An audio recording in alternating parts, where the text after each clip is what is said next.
student, I myself Hariom Yadav from Rajmata Anant Kumari Public School, Avadar. Dear student, today we are going to start about interrogative sentence. In the previous class, I taught you assertive, it means declarative sentence, and now I am going to tell you about interrogative. And definition I have already clear.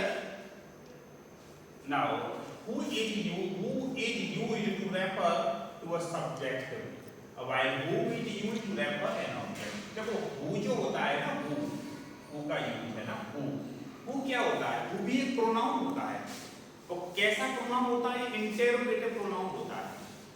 अब pronoun हमने क्यों बोला ऐसे? क्योंकि ये verb का subject बनने का काम करता है, और वर्ब का सब्जेक्ट बनने का काम या तो नाउन करता है या प्रोनाउन करता है. तो नाउन तो है नहीं, ये क्या है? ये प्रोनाउन है. इसीलिए हमने बोला कि वर्ब का सब्जेक्ट बनता है, इसलिए हमने बोला कि प्रोनाउन बोला. अच्छा, इंटरोगेटिव प्रोनाउन क्यों बोला हमने? क्योंकि ये प्रोनाउन बनने के साथ साथ एक क्वेश्चन भी पूछता है, इसलिए हमने इंटरोगेटिव इसका नाम रखा है, इसका इंटरोगेटिव प्रोनाउन.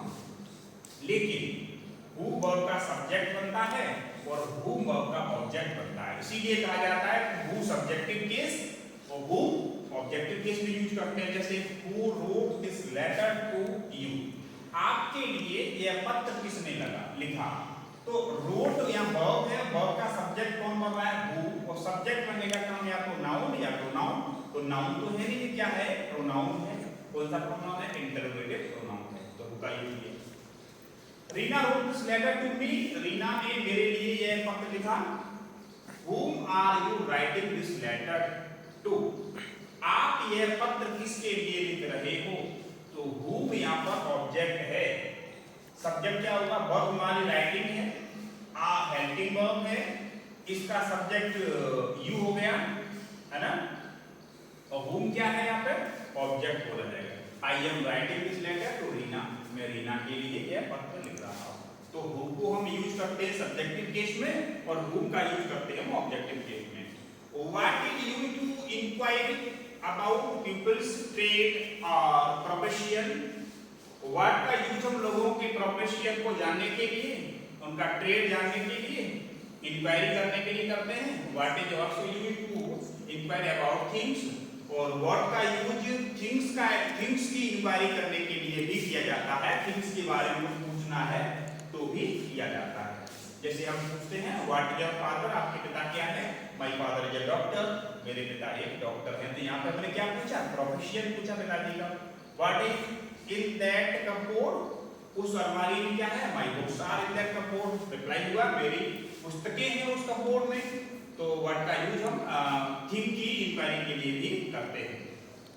अब बात आती है व्हिच के बारे में. तो व्हिच भी तो प्रोनाउन होता है, ये भी इंटरोगेटिव प्रोनाउन है. Which is used to ask a question about particular person or thing. Which का यूज किसी पर्सन के बारे में या किसी थिंग के बारे में क्वेश्चन पूछने के लिए किया जाता है. जैसे मैंने बोला which is your book, आपकी पुस्तक कौन सी है? Which of you is the head boy, आप में से कौन सा लड़का हेड बॉय है? अब देखो बेटा, मैं आपको बताता हूँ कि which यहाँ पर इसका नाम इंटरोगेटिव कैसे पढ़ा. पहला ये इज क्या है? यहाँ पे वर्ब है. ओके, और इज वर्ब के लिए सब्जेक्ट क्या है? विच है. और सब्जेक्ट का काम कौन करता है? या तो नाउन या तो प्रोनाउन. तो नाउन को कह नहीं सकते विच को.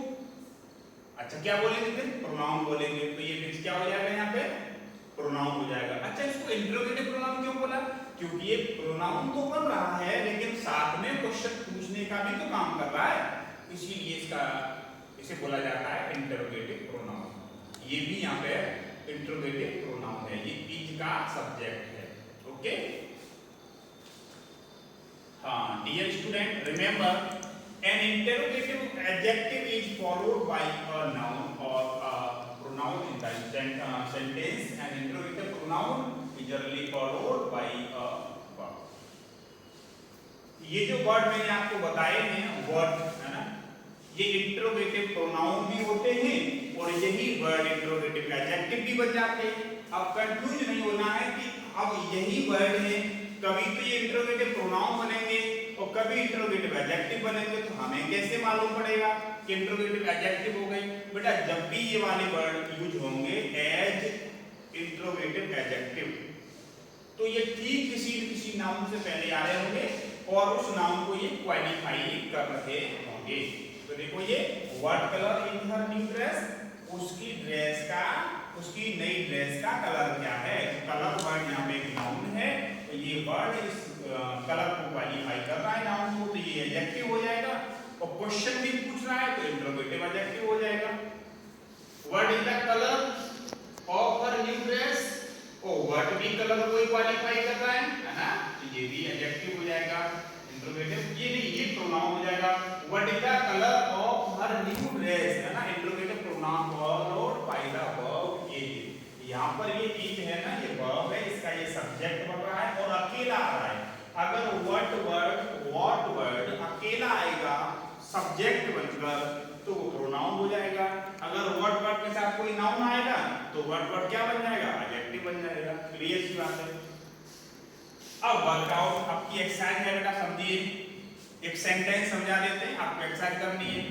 Change these assertive sentences to both yes no questions and WH question, one has been done for you. देखो Suman and Jiya, Suman and Jiya are going to school, Suman और जिया स्कूल जा रहे हैं, ठीक है।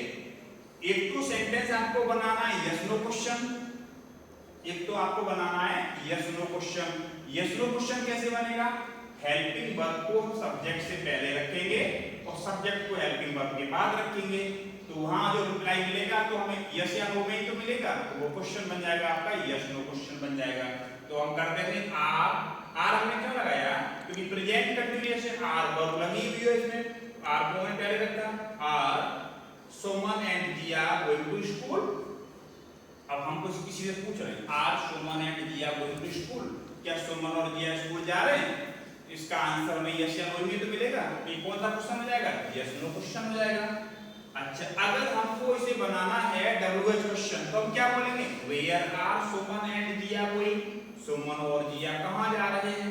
तो पहला सेंटेंस आपके लिए सॉल्व किया हुआ है। इसी तरह से इन द सेम वे, इसी तरह से आपको अदर सेंटेंस भी आपको सॉल्व करने हैं। Thank you student. तो आप अपने आप एक्सरसाइज को करेंगे।